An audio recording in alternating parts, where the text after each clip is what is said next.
Alrighty guys, welcome back to some more SPQR coverage with the revised edition here. So we've covered all the main factions. We're going to run you guys through the mercenaries real quick, show you what's what, and see which ones are still sort of the cream of the crop here, and any that may not be so much well worth taking. So we start off with the Baleric Slinger, and these guys were already awesome before. So if you guys played factions that had access to these guys in Edition 1, you already know what's up. But basically, these are the best slingers in the game.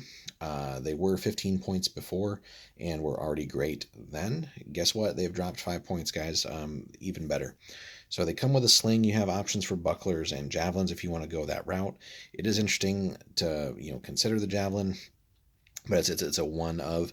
But I guess if you do get someone running close to you, it's nice to be able to throw that with a +3 to your ranged.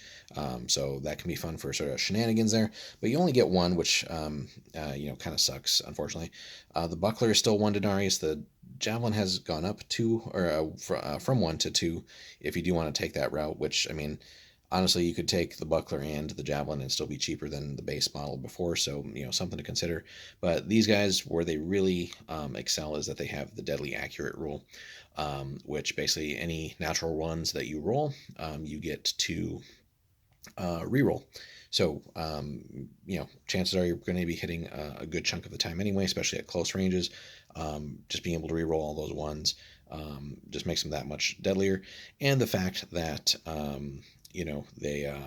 they're just significantly cheaper now, so it's really easy to build a fairly sizable unit of them and just pour on the damage. It would have been nice, but this probably would have been overkill, to see something like from one of the talent trees or something to make these guys a little bit deadlier in that regard, like maybe -1 to an opponent's armor or something like that.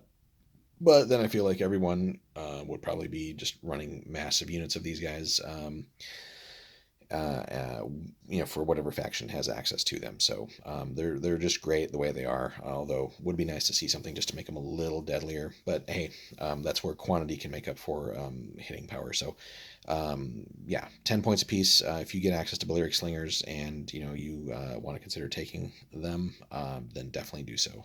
So as far as mercenary units go, don't really have a rating system for them, but I would just say 5 out of 5. Definitely take them if you have access to them. Alrighty, guys, we move next to the Cretan Archer, and again, along with the Baleric Slingers, basically sort of top tier ranged units in the game. So these are just the hands down the best archers. Again, rocking that awesome ranged +3, and everything else has basically stayed the same. You have a bow and a small shield as base equipment. You can buy a dagger for them. That's actually come down a point, which is nice to see. And a sword for only 2 denarii. That's also down from 5. So they stayed at 10 denarii, which again was already a steal before. Um, Pun intended, stealing is also part of their special rule here. We'll get to that in a second. But in a pinch, it may be worth considering the sword for him. Honestly, the dagger is pointless. Better than fists, I guess. But for 1 extra point, you might as well find the points to fit in to get a sword if you're going to go that route. So in a pinch, they can do a little bit of work for you. Obviously, they're not going to be durable at all because really no armor. The shield is not going to last you that long in that sense, as far as keeping these guys around. But these guys can get where they need to go. They got the agility for it, so for navigating terrain. But these guys are just going to pour on the damage. If you can get these guys in a sizable unit in a good spot with range +3, like especially at short range, you're going to be forcing mass armor saves on people. And especially if you can, if you just want to delete like other weaker units that don't have much in the way of armor, or ways of like somehow mitigating your shots. Say like a unit of 15 of these guys, or even 20 at short range, is just going to be scary good, especially if you do somehow find some cover for them. These guys will just pour on the damage and just wreck people. So if you do have access to Cretan Archers, again, another one I kind of recommend, 5 out of 5 there.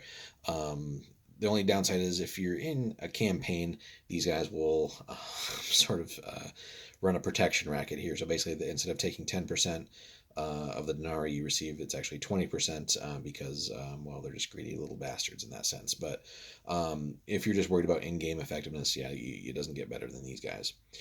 All right, moving on to the Gesatos, which would mean something nice to have actual models for Warlord. So these guys have actually gone up 2 points. They don't have any ranged bonus at all, but that's not what they're about. They are nasty in close combat. So +3 melee, 1 dice. Again, that's come down. Before they were kind of ridiculously good. They had 3 melee dice apiece, but as with all minions, they've come down on that.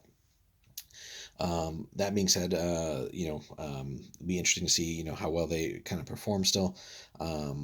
Just because again the points cost going up, but they're kind of still in step with other minions because again everyone's kind of got the playing field leveled to 1 melee dice. Agility still 1, bravery is +3, so these guys aren't really going to run. They come with a small shield and a short spear, and again short spears have become much more useful now. Before it was incorrectly just listed as a generic spear, but very clear here to be short spear. We can add poison spears.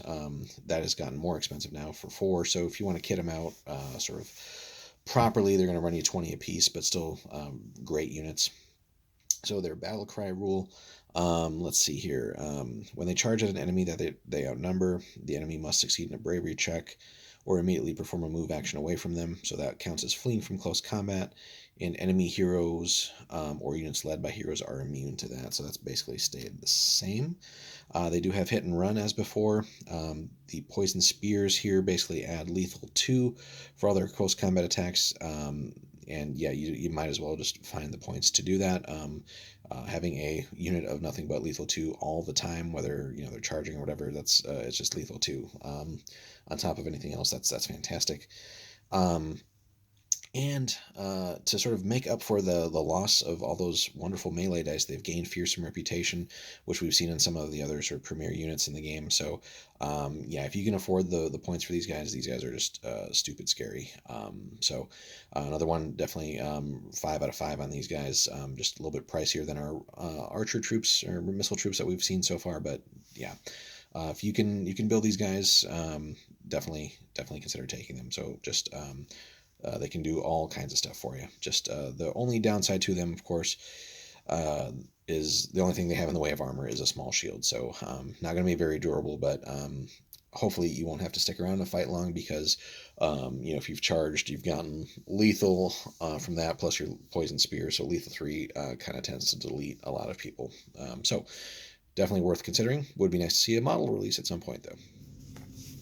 Alrighty guys, we move on to the Greek Hoplite here, and this is one that I just wasn't impressed with in the first edition of the game, and still basically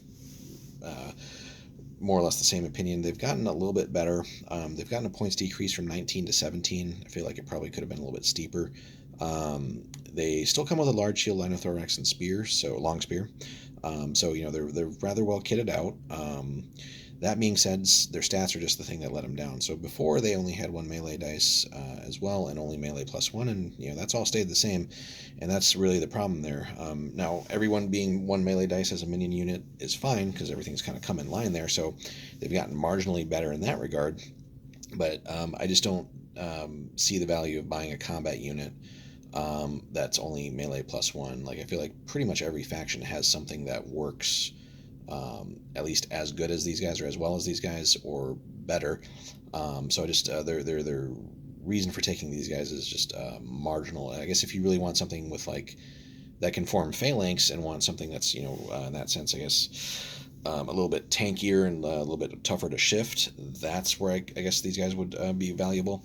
Their upgrades have gotten cheaper as well, so arrow aprons have dropped from 5 to 2 apiece, so that was good. Before they were just ridiculously overcosted and not that good to begin with. So arrow aprons are definitely much more useful now, and swords are free, which again, kind of pet peeve here with the way it's written. If the swords are free, I'm going to take them. I'm not being forced to replace something, so just make it part of my base equipment, like not have it be an option when really it should just be a default. And then they still have access to a horn for 10, so that stayed the same, and that's fine because that's in line with everybody else, and they can form phalanx. But so they're just decent. It's just it just boggles me that if these guys are professional mercenaries and they're just not that skilled, I guess. Melee +1, pretty much. Everyone else who's like a not a fighting unit in that sense, like skirmishers and stuff like that, like archers, etc. They're all melee +1 at least. It's hard to find a unit out there aside from I think like the Helots or something with the Spartans that are melee +0 or something like that. So, so you're telling me these guys don't have more skill than them? That seems just like an oversight. So, either they should be cheaper still, or really have melee +2. So I feel like that's just something that needed to happen. Again, the ability to form phalanx is nice for factions that maybe don't have access to something like that, but I feel like you can still focus on playing to your faction's strengths. These guys don't bring enough to the table to really, I think, warrant using them unless you just really want it for the fluff or the look. I just don't see it. Would have been nice to see something here like the Xenophon in the 10,000 or something like that, and just like have a really like elite type of Greek mercenary hoplite or something. But they don't do enough. If you're playing like Athens, Macedonia, Sparta or Thebes, like you're certainly not going to take these guys because your regular hoplites are just better. So that eliminates like 4 factions right off the top. Beyond that, it's just, again, I just don't think they do enough. Let us know in the comments, though, guys, what you think on the Greek hoplites. Alrighty, guys, continuing right along, we get to the Parthian horse archers and basically the pinnacle of horse archers in the game. These guys were already good before at 30 points. They have gotten better because they've gotten a discount. So they've gone from 30 to 22. As you can see, they actually have a move of 8, so that's not a typo. Range is still +3, which is, again, just absolutely incredible. Just the 1 melee dice, they are not there for combat. Agility of 2, bravery 1, so not the bravest, but again, you're going to be hitting and running and keeping people at a distance as you pepper them. So, yeah, bravery +1's fine. Still 2 wounds, again, no static armor because of the horses do not provide armor anymore, but so they're going to be a little bit squishier in that sense, but that 8-point discount will let you have more of them, so you kind of have more ablative wounds to go around. If you wanted to upgrade, you could take swords for 4 instead of 5 now. If you did want to get into some combat action, these guys have the horn still at 10 points, and then the standard actually has come down from 25 to 5, so good stuff there. They still have hit and run. However, they have a little special ability here too. So they double their bravery score when required to make a check. So they're effectively bravery +2. And then the reason for taking these guys, again, if you have access to them, is their Parthian shot rule, which is just absolutely bananas here. So if there was ever like a meme unit here, this would be it for the game.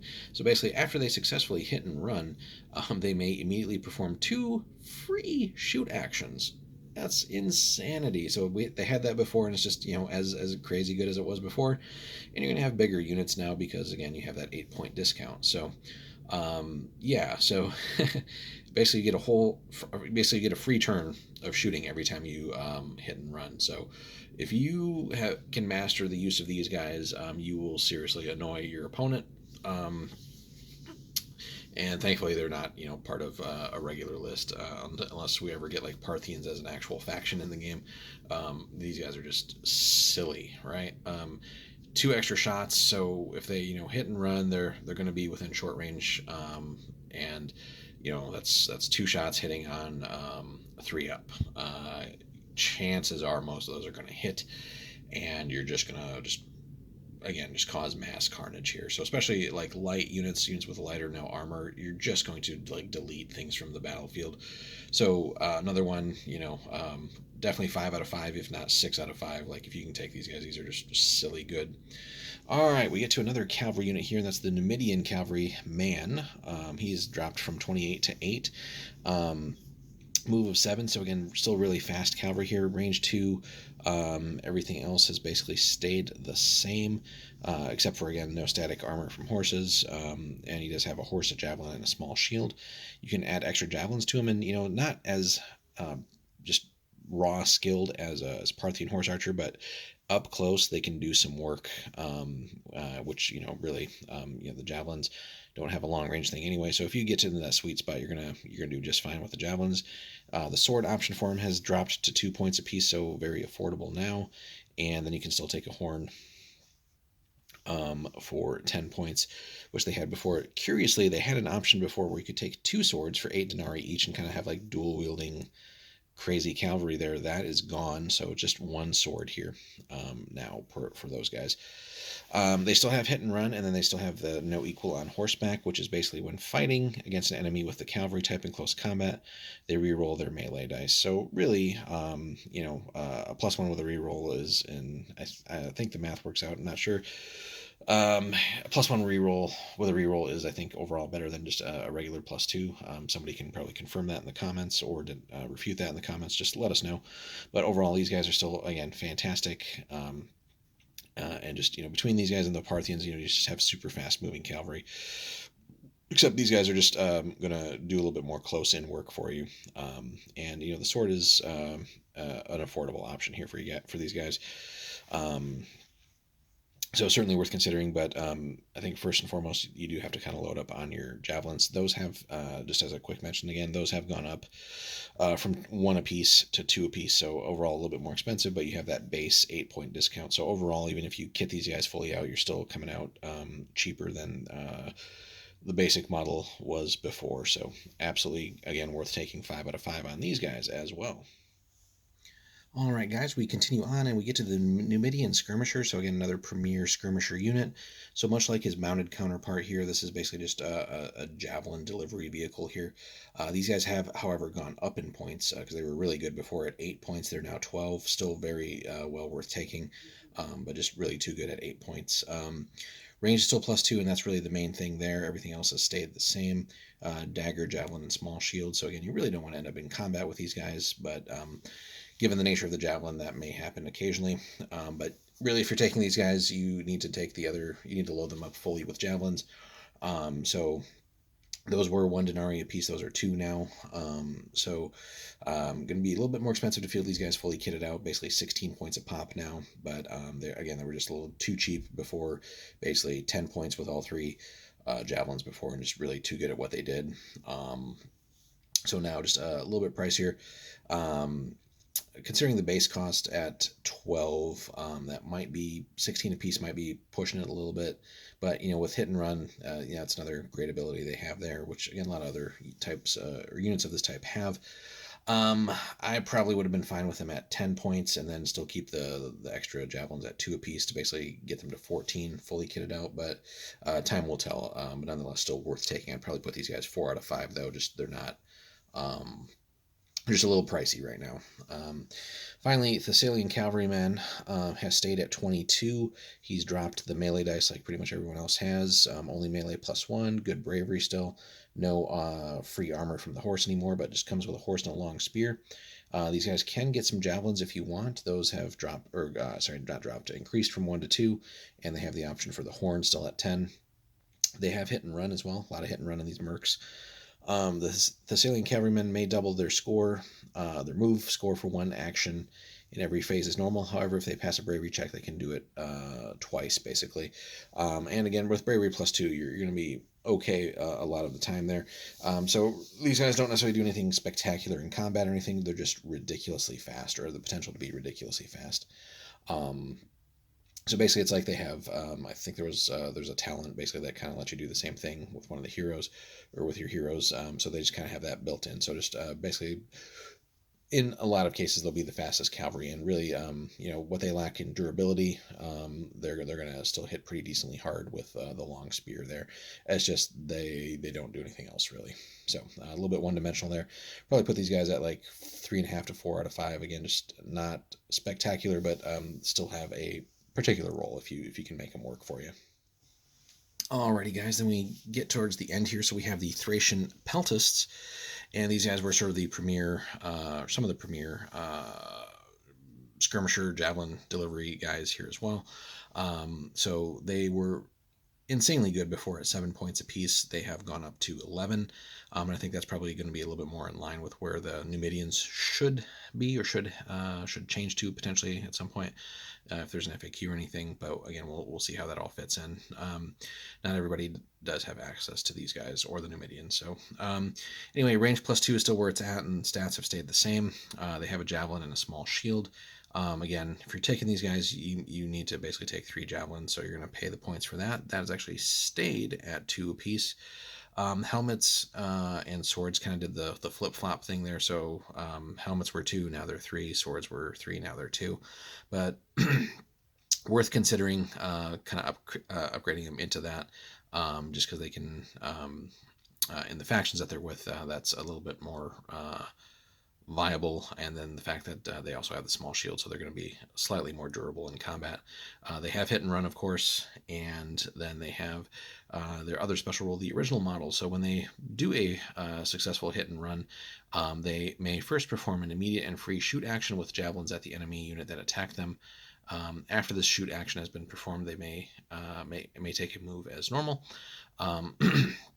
So again, then that's really what separates them from things like the Numidians.